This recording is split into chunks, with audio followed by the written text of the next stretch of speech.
சாப்பிட்டு வந்துருங்க. அப்படின்னா பட்டிமன்றம் முடிஞ்சுட்டு சாப்பிட போங்க, இடையில போயிடாதீங்க. இடையில ஆமா சரி. பெரிய ஓட்டை அங்காள பரமேஸ்வரி கோயில் பாரிவேட்டை திருவிழா முன்னிட்டு இன்று காலை பாரிவேட்டை திருவிழா மிக சிறப்பாக நடைபெற்றது. இப்போது அனைவரும் மதிய விருந்து சாப்பிட்டு விட்டு சற்று ஓய்வு நேரத்தில் எங்களை கவனிக்குமாறு கேட்டுக்கொள்கின்றேன். உங்களுடைய ஓய்வு நேரம் தான். அந்த நேரத்தில் நம்ம குடும்ப உறுப்பினர்கள் எல்லோரும் இங்கே பட்டிமன்றத்தில் கலந்து கொண்டு தங்களுடைய கருத்துக்களை, தங்களுடைய கருத்து என்பது வீட்டில் நடக்கக்கூடிய விஷயங்கள் தான் இங்கே பேச போகிறாங்க. இன்றைய சூழலில் வாழ்க்கையை அனுபவித்து வாழ்வர்கள் ஆண்களா பெண்களா என்ற தலைப்பில் ஒரு சின்ன நகைச்சுவை பட்டிமன்றம் நடக்க இருக்குது.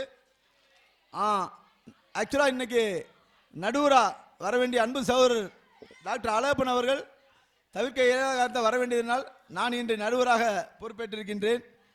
இன்றைய சூழலில் வாழ்க்கையை அனுபவித்து வாழ்பவர்கள் ஆண்கள் தான் வாழ்க்கையை அனுபவித்து சிறப்பாக வாழ்கிறார்கள் என்ற தலைப்பிலே அணித்தலைவராக திரு சீனாத்தனா திருமுருகன் அவர்களும் அணிக்கு வலுஸ்கேற்கும் உறுப்பினர்களாக திரு சானா மூனா கானா சாமிநாதன் அவர்களும் சொர்ணப்பிரியா தமிழ் அவர்களும் திரு ஆனா கற்பவள்ளி நாகராஜன் அவர்களும் ஆண்களே என்ற அணிக்கு தங்களுடைய வாதங்களை வைக்க இருக்கிறார்கள். பெண்களே என்ற தலைப்பிற்கு திரு கூடான அழகப்பன் அவர்களும் அணித்தலைவராகவும்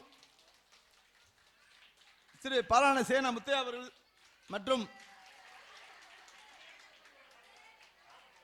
ஆலான சேது ராஜேஸ்வரி அவர்களும் திரு கானாதினா சங்கவி அவர்களும் பெண்களே என்ற அணிக்கு சிறப்பாக வாதம் சேர்க்க இருக்கிறார்கள்.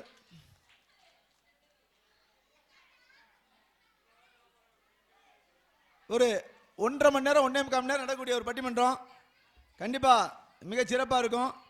தங்களுடைய வாதங்களை எடுத்து வைத்த பிற்பாடு இறுதியாக நான் கொஞ்சம் கூடுதலாக பேச நினைச்சிட்டு இருக்கேன். அதனால பட்டிமன்றத்தை துவக்கி வைக்க ஆண்களே என்ற அணிக்கு திரு கற்பவள்ளி நாகராஜன் அவர்களை மேடைக்கு அழைக்கின்றேன்.